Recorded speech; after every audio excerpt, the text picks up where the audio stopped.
हाँ सर, अब आ रहा है। हाँ सर। गुड मॉर्निंग, आवाज आ रहा है? हाँ सर, गुड मॉर्निंग। अब आ रहा है।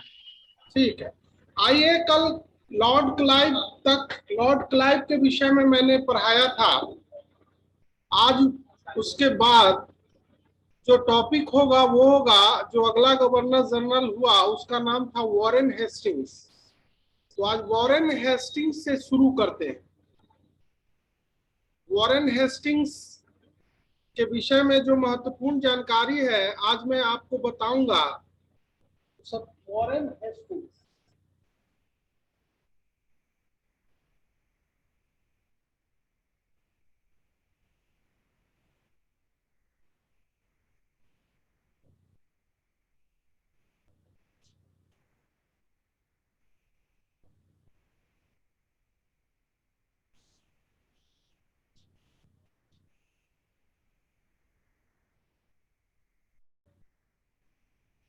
वॉरेन हेस्टिंग्स के बारे में जो महत्वपूर्ण जानकारी है हम आपको छोटे छोटे टॉपिक्स में करके बताएंगे। तो आप लोग गौर से इसको देखिए। तो सबसे पहले हम लोग वॉरेन हेस्टिंग्स को का इंट्रोडक्शन आप लोग जानिए, परिचय। तो वॉरेन हेस्टिंग्स 1772 में बंगाल का गवर्नर बना।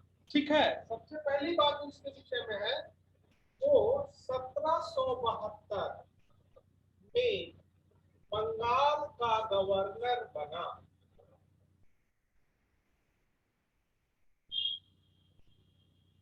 ठीक है। उसके बाद 1773 में रेगुलेटिंग एक्ट पारित किया गया। रेगुलेटिंग एक्ट पारित। ठीक है। ये रेगुलेटिंग एक्ट जो है वो ईस्ट इंडिया कंपनी के द्वारा भारत में ब्रिटिश क्षेत्रों के प्रशासन के लिए अधिनियम था। अर्थात भारतीय क्षेत्रों का प्रशासन किस प्रकार किया जाएगा, इसके लिए ईस्ट इंडिया कंपनी के तरफ से ब्रिटिश पार्लियामेंट ने रेगुलेटिंग एक्ट लाया था। ठीक है। तो इस रेगुलेटिंग एक्ट के तहत 1773 के रेगुलेटिंग एक्ट के तहत वॉरेन हेस्टिंग्स को 1774 में बंगाल का गवर्नर जनरल बनाया गया। गवर्नर जनरल अर्थात गवर्नर का जो पद था वो बाद में गवर्नर जनरल में कन्वर्ट हुआ। और वॉरेन हेस्टिंग्स बंगाल का पहला गवर्नर जनरल बना। ये सवाल इंपॉर्टेंट है कि बंगाल का पहला गवर्नर जनरल कौन हुआ था। तो वॉरेन हेस्टिंग्स, उस व्यक्ति का नाम है वॉरेन हेस्टिंग्स। ठीक है।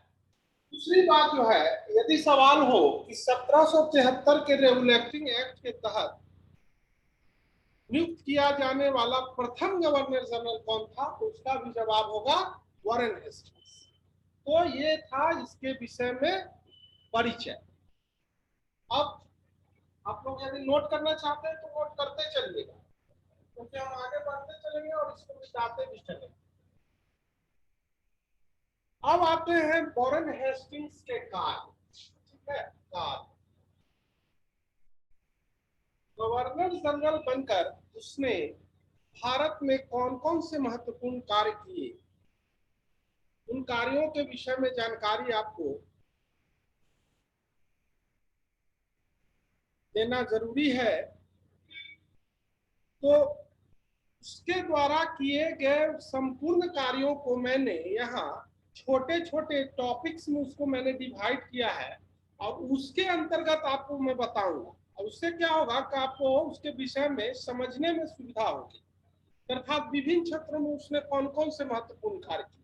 ठीक है। तो सबसे पहले उसका जो कार्य होगा मैं उसको प्रशासनिक कार्य यानी हेस्टिंग्स के प्रशासनिक कार्य, प्रशासनिक कार्य, यानी वॉरेन हेस्टिंग्स ने प्रशासन के क्षेत्र में कौन से कार्य किए? तो जो कार्य था, सबसे पहला कार्य उसने किया बंगाल में द्वैत शासन, बंगाल में द्वैत शासन की समाप्ति। और से आप लोग देखिएगा, इससे पहले भी मैंने द्वैत शासन के विषय में चर्चा किया था कि क्लाइव जब बंगाल का दोबारा गवर्नर 1765 में बनकर आता है, उसने बंगाल की समस्याओं का समाधान करने के लिए द्वैत शासन को लाया था। क्योंकि द्वैत शासन के अंतर्गत एक ऐसी व्यवस्था की गई थी कि प्रशासनिक और पुलिस कार्यों को एक साथ अलग, और दीवानी कार्य अर्थात कर वसूलने का कार्य यानी टैक्सेशन को अलग रखा गया था। क्योंकि कंपनी भारत में नहीं थी, से अनुभव भारत में प्रशासन या भारतीय समाज या भारत की व्यवस्था का उसे पर्याप्त अनुभव नहीं था। अतः कंपनी ने क्या किया कि उसने दीवानी कार्य को तो अपने पास रखा, लेकिन पुलिसिंग का जो कार्य था, बंगाल में पुलिसिंग की जो व्यवस्था थी, वो नवाब के कंधों पर दे दिया। तो इस प्रकार आपने देखा होगा, मैंने बताया भी था कि यह एक ऐसी व्यवस्था थी जिसमें एक के पास तो उत्तरदायित्व था, लेकिन उसके पास अधिकार नहीं थे, और वह व्यक्ति था बंगाल का नवाब। जबकि दूसरा जो था, एक जिसके पास अधिकार तो था लेकिन उत्तरदायित्व के नाम पर कुछ भी नहीं था, और वो था कंपनी। इस परिस्थिति में बंगाल में क्या हुआ, तो कानून व्यवस्था की स्थिति अत्यंत चरमरा गई। चारों ओर अव्यवस्था का वातावरण उत्पन्न हो गया, और ऐसा लगने लगा कि जनता के विषय में सोचने के लिए या जनता की समस्याओं पर गौर करने के लिए कोई ऐसी संस्था नहीं है।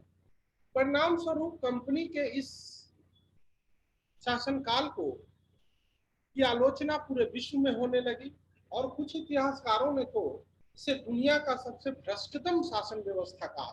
खैर, तो वॉरेन हेस्टिंग्स जब आया तो उसने प्रशासनिक सुधार की दिशा में जो पहला महत्वपूर्ण प्रयास किया था, उसने क्या किया, बंगाल में द्वैत शासन की समाप्ति, अर्थात बंगाल में द्वैत शासन को समाप्त कर दिया, जो 1765 से 72 तक बंगाल में कायम था। ठीक है।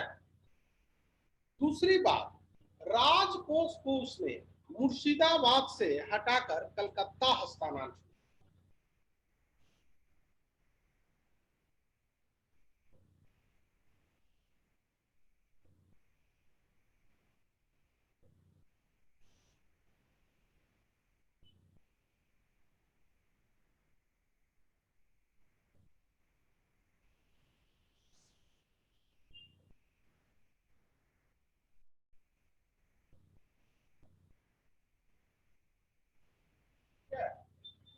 था राजकोष को मुर्शिदाबाद से हटाकर कलकत्ता हस्तांतरण। तो ये था प्रशासनिक क्षेत्र में किए गए उसके कार्य। अब आते हैं राजस्व सुधार। राजस्व सुधार,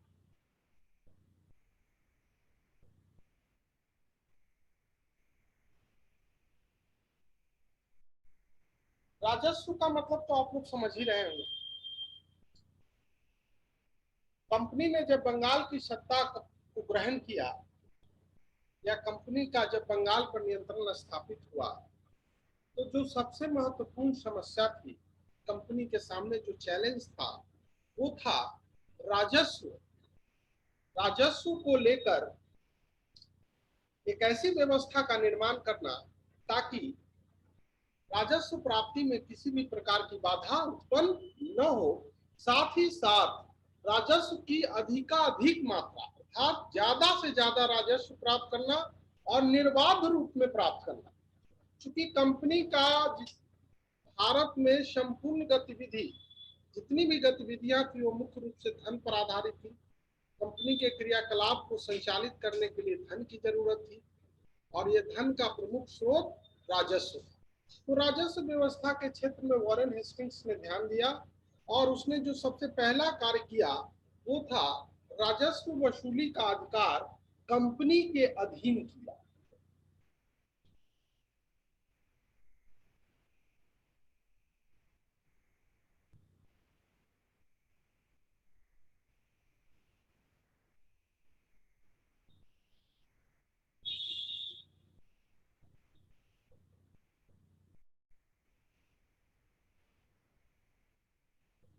पहला कार्य क्या किया? राजस्व वसूली का अधिकार कंपनी के अधीन। यहाँ पे आप लोग सोच रहे होंगे कि वास्तव में तो इससे पहले किसके पास था? इससे पहले किसके पास था? तो इससे पहले भी कंपनी के पास था। 1764 में बक्सर की विजय के पश्चात कंपनी ने राजस्व व्यवस्था, जैसा कि मैंने बताया था कि उसने मुगल बादशाह शाह आलम से बिहार, बंगाल और उड़ीसा की दीवानी अधिकार प्राप्त हुए थे, लेकिन कंपनी ने राजस्व संग्रहण का अधिकार तो इसे प्राप्त हो गया था, लेकिन राजस्व संग्रहण के लिए प्रशिक्षित व्यक्तियों का इसके पास अभाव था। अतः उसने बिहार और बंगाल के लिए दो अलग अलग दीवानों की नियुक्ति की थी। बंगाल के लिए मोहम्मद रजा खान और बिहार के लिए राजा सिताब राय, जो राजस्व वसूली कर कंपनी को देते थे। ठीक है। वॉरेन हेस्टिंग्स ने क्या किया कि इन दो उप दीवानों को, मोहम्मद रजा खान और राजा सिताब राय को बर्खास्त कर दिया और राजस्व वसूली का सारा अधिकार कंपनी के अधीन कर दिया। ठीक है। दूसरा, कलकत्ता में रेवेन्यू बोर्ड की स्थापना। कलकत्ता में रेवेन्यू बोर्ड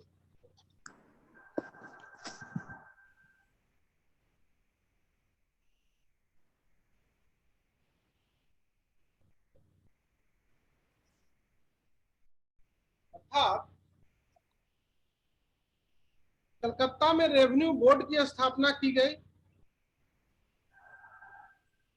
जमींदारों को जो रेवेन्यू वसूल करने का जो अधिकार था उसे समाप्त कर दिया गया और उसको सेंट्रलाइज करके कलकत्ता में स्थापित किया गया। तीसरा जो महत्वपूर्ण कार्य उसने किया वो था भू राजस्व के क्षेत्र। क्योंकि उस समय राजस्व का एक प्रमुख स्रोत था भूकर, भूमि कर, तो उसने भूमि कर में सुधार करने की बात सोची।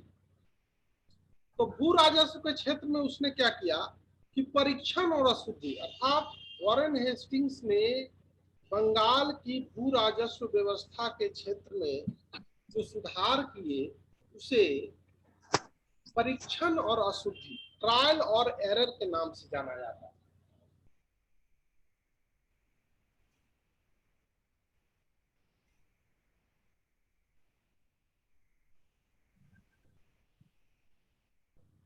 परीक्षण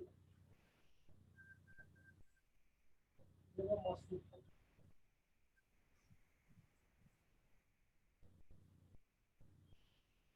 trial and error. Trial and error की पद्धति अपनाई।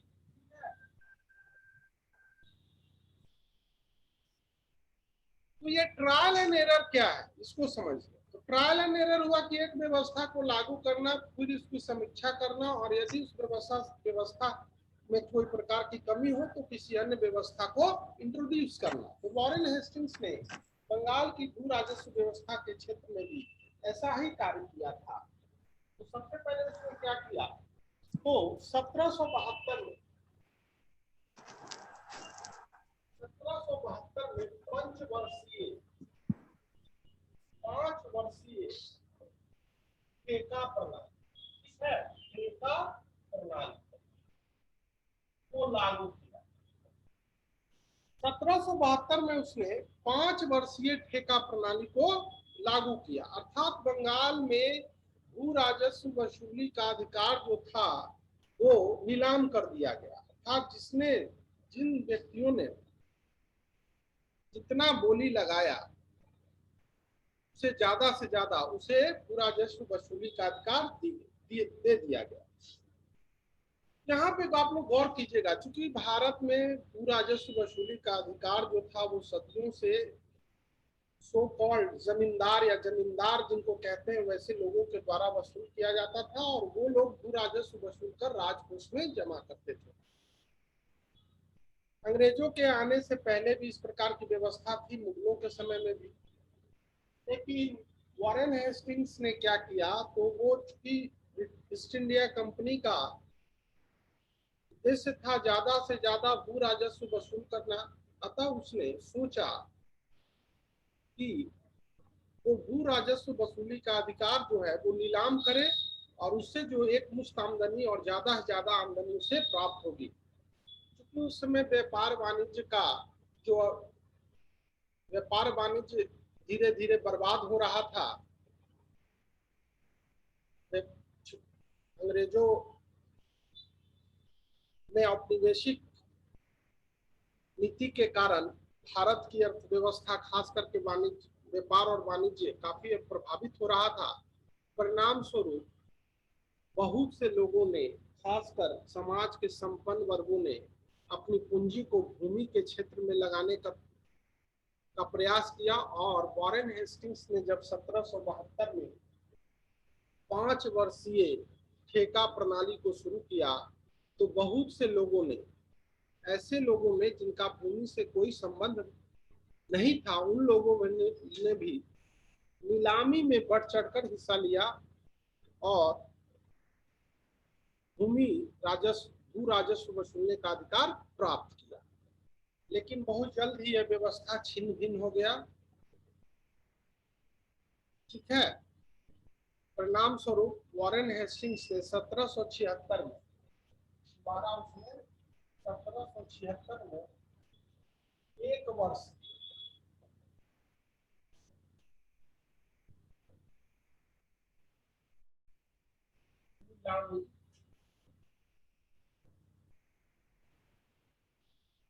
किया। दोबारा वॉरेन हेस्टिंग्स ने क्या किया, तो 5 वर्ष की जगह पर 1 वर्ष ये व्यवस्था को लागू किया, अर्थात भू राजस्व वसूलने का अधिकार 1 वर्ष के लिए नीलाम कर दिया गया। ठीक है। तो ये था राजस्व व्यवस्था के क्षेत्र में उसके कार्य। अब आते हैं व्यापारिक सुधार। वॉरेन हेस्टिंग्स के व्यापारिक सुधार।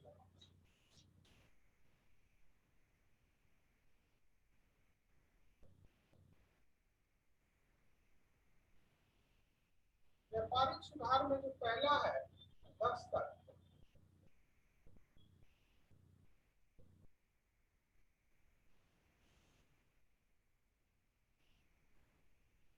पहला है दस्तक,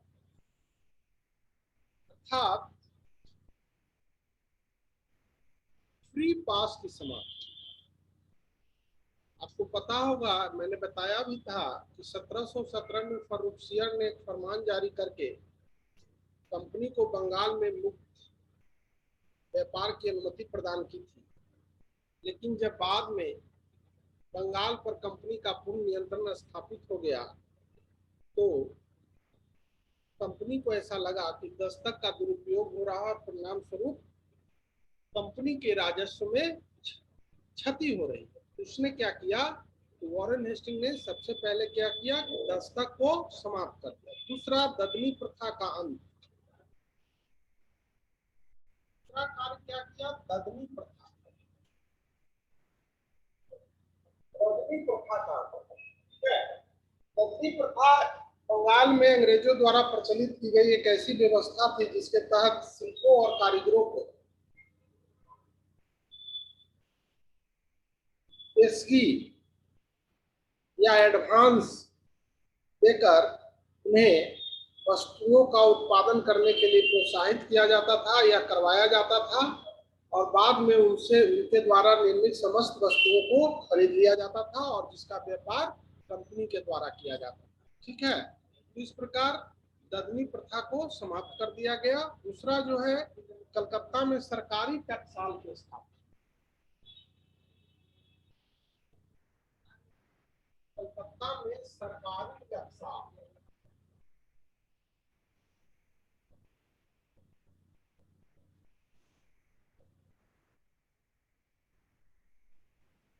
सरकारी टकसाल, टकसाल का मतलब समझते हैं, सिक्का, नोट या सिक्का जहाँ पे मुद्रा को छापा जाता था, उसकी स्थापना वॉरेन हेस्टिंग्स ने कलकत्ता में किया। ठीक है, अगला उसने क्या किया, तो जमींदारी क्षेत्रों में स्थित शुल्क गृहों को बंद कर दिया तथा कलकत्ता, ढाका, मुर्शिदाबाद, हुगली और पटना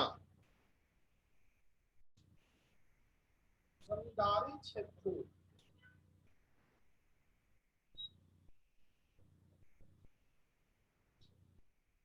स्थित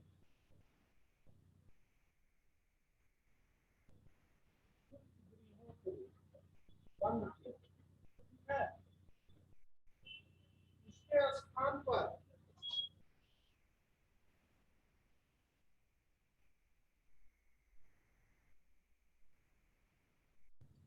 कलकत्ता,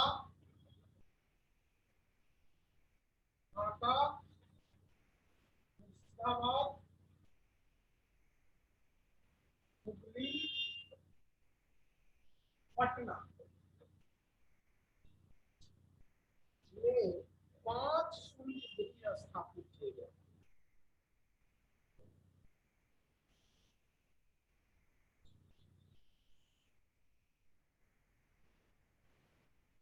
ठीक है,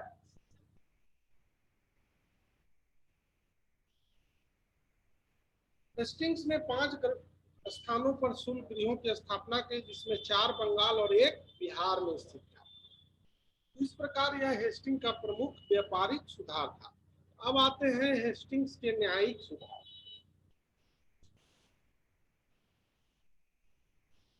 न्याय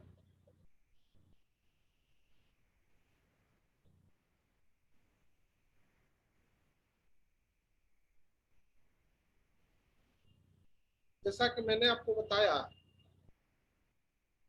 कि सिराजुद्दौला के पतन और पलासी के युद्ध के पश्चात, खास करके वैध शासन के दौरान बंगाल में जबरदस्त अव्यवस्था का वातावरण उत्पन्न हो चुका था। कानून और व्यवस्था नाम की कोई चीज नहीं रह गई थी। हेस्टिंग्स जब भारत आया तो उसके सामने न्याय क्षेत्र में अर्थात न्यायिक सुधार जो था, एक बहुत बड़ा चैलेंज था। तो उसने इस दिशा में कुछ महत्वपूर्ण गंभीर प्रयास किए।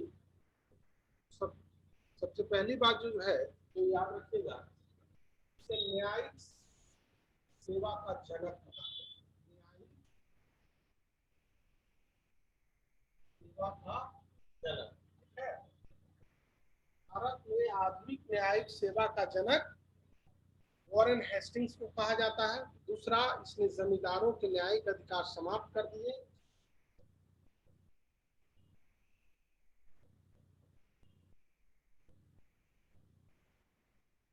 न्यायिक अधिकार की समाप्ति है। अगला जो महत्वपूर्ण कार्य इसने किया, प्रत्येक जिले में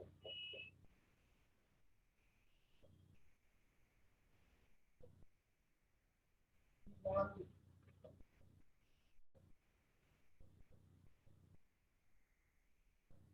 एवं फौजदारी न्यायालय की स्थापना।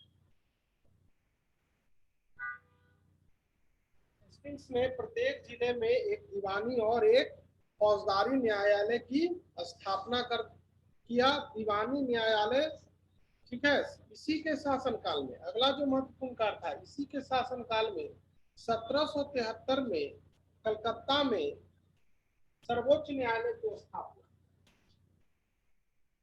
1774 में कलकत्ता में सर्वोच्च न्यायालय की स्थापना।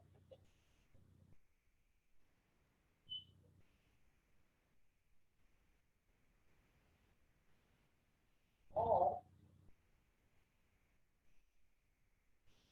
इस सर्वोच्च न्यायालय के प्रमुख या पहला मुख्य न्यायाधीश थे एलिजा इम्पे। एलिजा इम्पे सर्वोच्च न्यायालय के पहले मुख्य न्यायाधीश थे। इस सर्वोच्च न्यायालय का क्षेत्राधिकार मात्र कलकत्ता तक सीमित था। यदि कलकत्ता के बाहर के लोग न्यायालय में अपने मुकदमों की सुनवाई चाहते थे तो इसके लिए यह जरूरी था कि दोनों पक्ष इस संबंध में लिखित रूप से सरकार को अपना मंजूरी दे। ठीक है, तो ये था हेस्टिंग्स का न्यायिक कार्य। अब आते हैं सामाजिक सुधार।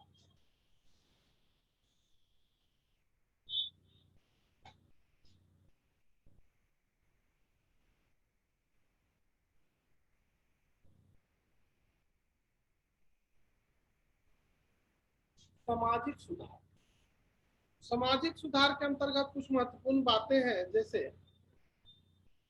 आप कुछ ऐसी बातें हैं जिस जो हेस्टिंग्स के द्वारा किया गया था और जिसका सामाजिक इम्पैक्ट, शोषक सामाजिक प्रभाव था, या जो सामाजिक दृष्टिकोण से महत्वपूर्ण थे। जैसे पहला है 1781 में कलकत्ता में प्रथम मदरसा के स्थान।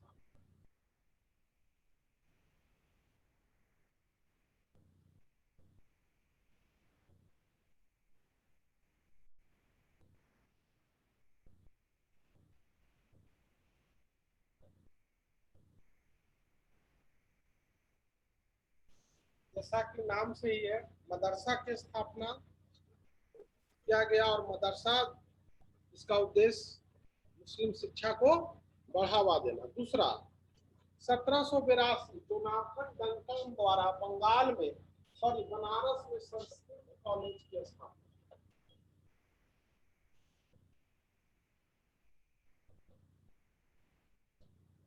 संस्कृत कॉलेज,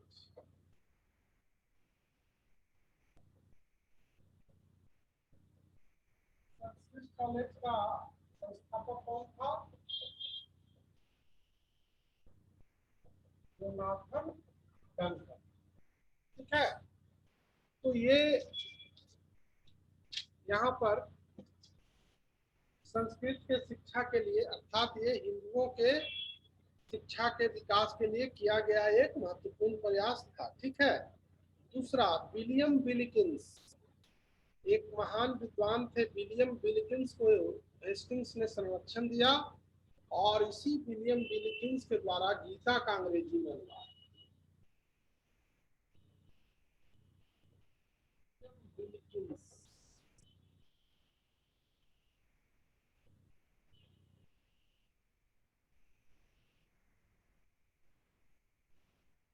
का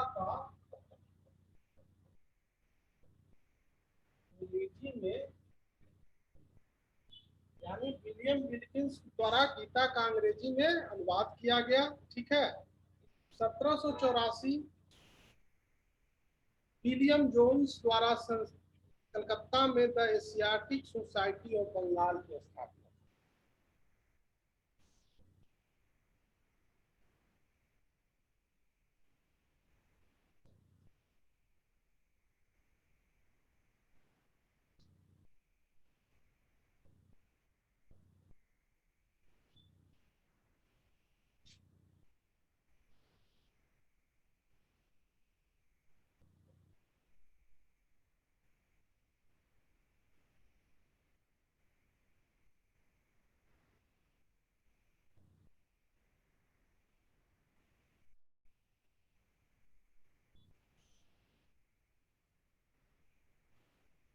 है,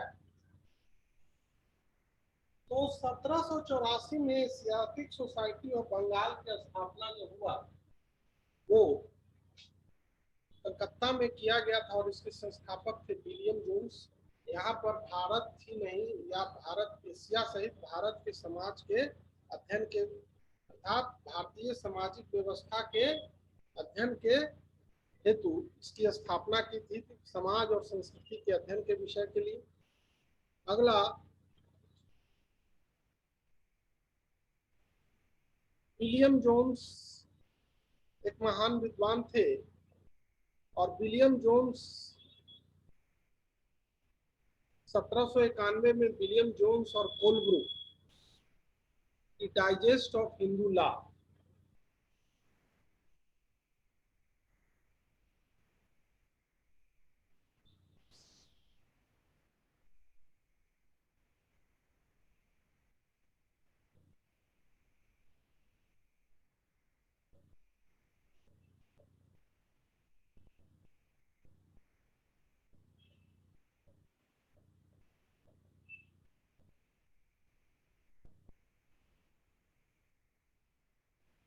डाइजेस्ट ऑफ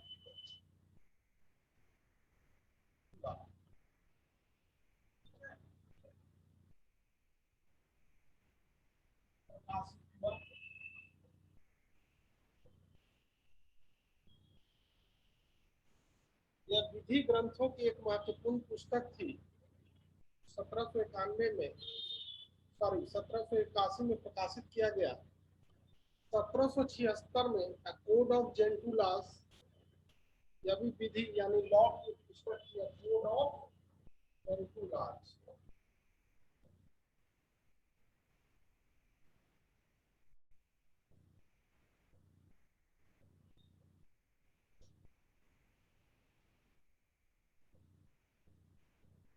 जेंटुलास का प्रकाशन। तो ये था हेस्टिंग्स के कुछ ऐसे कार्य थे जिसने तत्कालीन समाज सुधार के या सामाजिक अर्थात ऐसे कार्य जो सामाजिक प्रभावों से परिपूर्ण थे। ठीक है,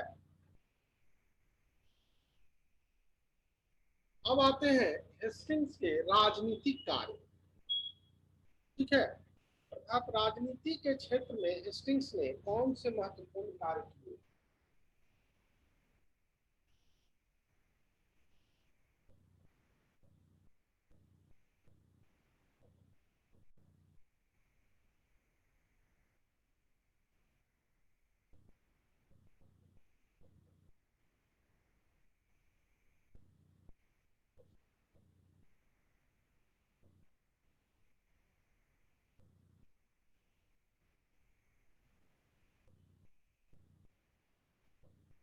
पहला जो राजनीतिक कार्य हेस्टिंग्स ने किया था वो था मुगल बादशाह शाह आलम को दिया जाने वाला 26 लाख रुपया जो पेंशन था, उस पेंशन पर उसने रोक लगा दी। जैसा कि मैंने आपको बताया था कि इलाहाबाद की प्रथम संधि के तहत यह तय हुआ था कि कंपनी मुगल बादशाह को 26 लाख रुपया वार्षिक पेंशन देगी। क्यों देगी? क्योंकि मुगल बादशाह ने कंपनी को बंगाल, बिहार और उड़ीसा का दीवानी अधिकार प्रदान किया। ठीक, तो उस पर हेस्टिंग्स ने रोक लगा दिया। दूसरा था कि इलाहाबाद और करा का जिला मुगल बादशाह से लेकर 50 लाख रुपया में अवध के नवाब को दे दिया।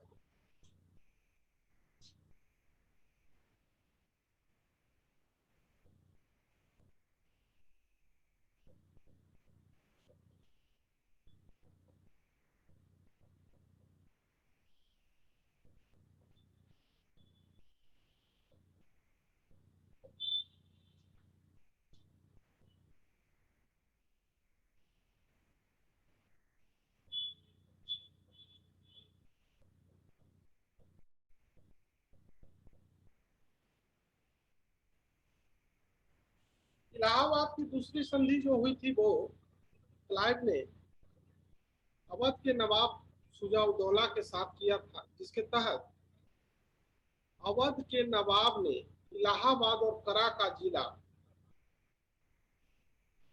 मुगल सम्राट शाह आलम को दिए थे। लेकिन वॉरेन हेस्टिंग्स ने शाह आलम से इलाहाबाद और करा का जिला दोबारा लेकर अवध के नवाब को बेच दिया और उसके एवज में उसने 50 लाख रुपया प्राप्त किया। आप सोच रहे होंगे कि हेस्टिंग्स का यह कार्य या इस तरह का व्यवहार का क्या कारण है? तो मैंने आपको बताया था, जब पेशवा, मराठा पेशवा या के विषय में जब मैं पढ़ा रहा था तो आपको बताया था कि महादजी सिंधिया नामक मराठा सेना नायक ने एक बार मुगल बादशाह शाह आलम को दिल्ली की गद्दी पर आसीन किया। अर्थात मुगल बादशाह ने पेशवा का संरक्षण स्वीकार किया, मराठों का संरक्षण स्वीकार किया। अंग्रेज इस बात से क्रोधित थे कि मुगल बादशाह ने मराठों का संरक्षण स्वीकार किया है, क्योंकि उस समय मराठे मुगलों अंग्रेजों के सबसे बड़े प्रबल प्रतिद्वंदी थे। परिणाम स्वरूप उसने इस तरह के कार्य या हेस्टिंग्स के द्वारा किया गया। ठीक है। तीसरी जो महत्वपूर्ण बात है, तो वॉरेन हेस्टिंग्स के शासनकाल में रूहेला युद्ध, प्रथम आंग्ल मराठा युद्ध, द्वितीय आंग्ल मैसूर युद्ध लड़ा गया। कौन से युद्ध? रूहेला युद्ध,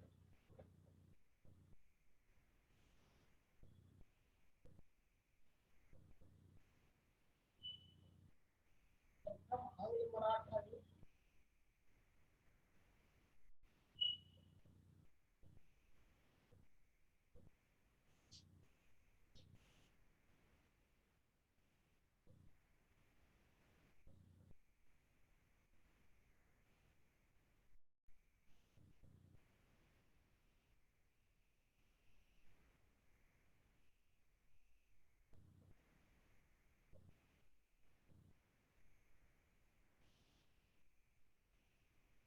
रूहेला युद्ध 1774 में लड़ा गया।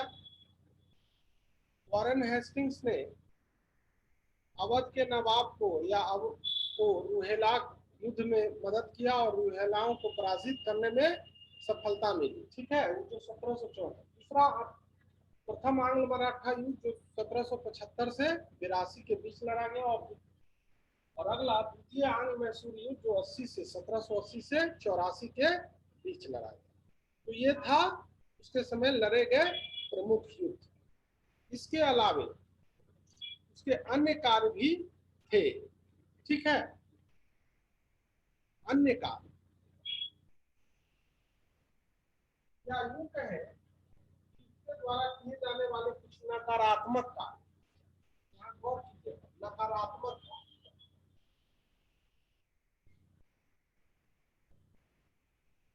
नकारात्मक कार्य यहाँ मैं इसलिए कह रहा हूं, वॉरेन हेस्टिंग्स का जब मूल्यांकन किया जाता है, उसके द्वारा कुछ ऐसे कार्य थे जिसको लेकर आज भी उसके चरित्र पर, उसके व्यक्तित्व पर लांछन लगाए जाते हैं। उसमें पहला था कि नंद कुमार नामक एक बंगाली ब्राह्मण को झूठे मुकदमे में फंसाकर फांसी की सजा। पहला क्या था? नंद कुमार को फांसी। घटना को आप लोग थोड़ा सुन लीजिए, ये क्या था।